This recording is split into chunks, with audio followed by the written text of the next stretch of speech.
Hello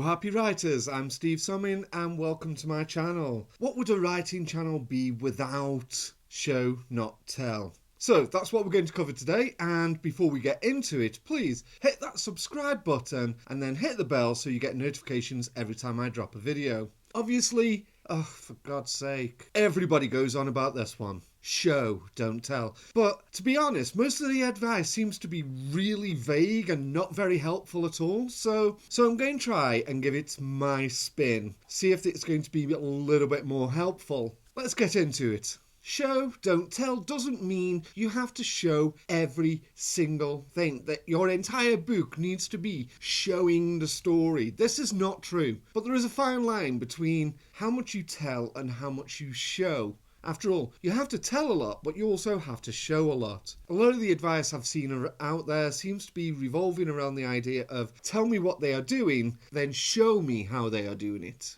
So an example is maybe you want to say the person's running down the street, but then you need to show me how they are running down that street. So this means that you need to give me some idea of the style of running or what their actions look like and stuff like this. But it also depends on which point of view you're using. If you're doing a first person point of view, you're going to be looking at the running from their point of view, which means you're looking through their eyes. So the buildings flying by and then listening to the wind in their ears. This is also another part of show don't tell, is you need to think about the whole experience. It's not just show me what's happening. It's not just the visual aspect. So it's about the smell, the sound, the taste, the feeling. You understand what I mean, yeah? When someone runs down the street, it's not just running down the street. When you're looking through their eyes, you're not just seeing the buildings go past. You're listening to the wind in their ears. Maybe they can taste the cool air rushing over their tongue or whatever it is.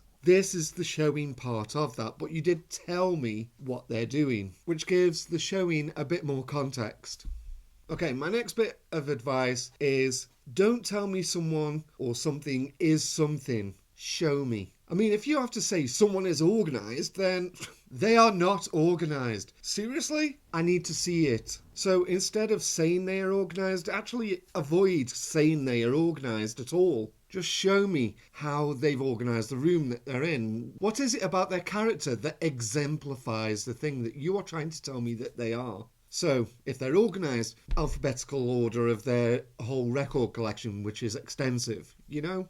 When we are thinking about showing, we understand that there are certain things, you tell us what's going on, you need to tell us this is happening and this is happening and they are going here. But what you need to do is consider looking at it from the witness's eyes, the person who's there. What do they see? How do they see it? What does it make them feel? What does the person involved actually feel? These kinds of things. This is what starts to build the idea of show. One of my favourite phrases is paint a picture. Paint a word picture. Yay! Okay, I admit that sounds insane because a picture and words, they're just not the same at all. But honestly, you need to think about how you are describing things, situations, and people. So, in painting this picture, you need to give people something that they can take and it will build an image in their mind. This is real showing, okay? So, some of the best ways to do this are to use analogies or similes or metaphors. This way, people have these ideas in their head and it fits into stereotypes and archetypes or at least gives them something comparable to compare it to. So it gives them an idea of what it looks like. Now, I would avoid being very specific unless the specificity is actually required for the story. Okay.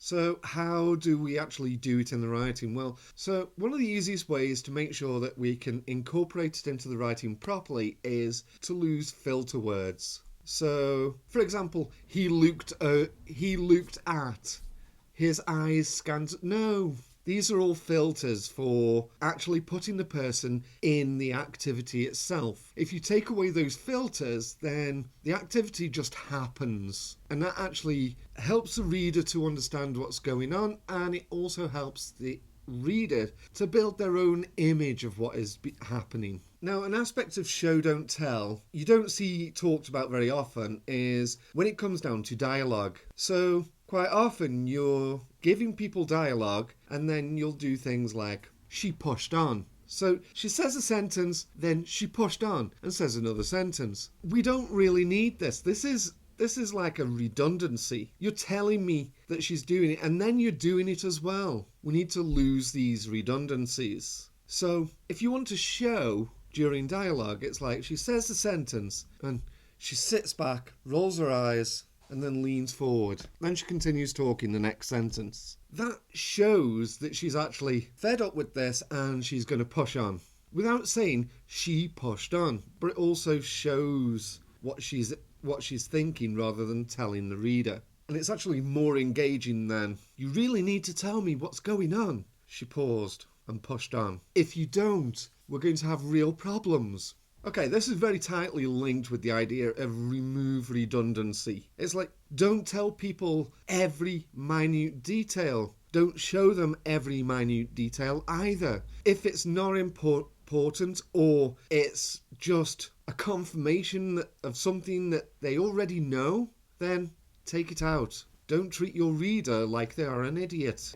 These are just my views and opinions on show don't tell. I mean, you can take them, you can leave them. It's entirely up to you. And if this helps you, then fantastic. If not, then I really hope that you find something that does. In the meantime, remember, you are going to be a writer. And if you like this content and you want to see more, please like, share and subscribe. And then ring that bell so you get notifications every time I drop a video. Until next time, bye.